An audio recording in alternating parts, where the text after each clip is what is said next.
A Rivian stealth project focusing on lightweight vehicles has now become its own company. On Tuesday, Rivian CEO R.J. Scaringe,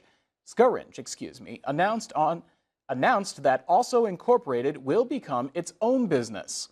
Looking to expand into micromobility vehicles like e-bikes and scooters, Rivian started Also Inc. as a project inside the company to test the waters of the market. Seeing the potential for growth and expansion, the decision was made to transition from a program into its own company.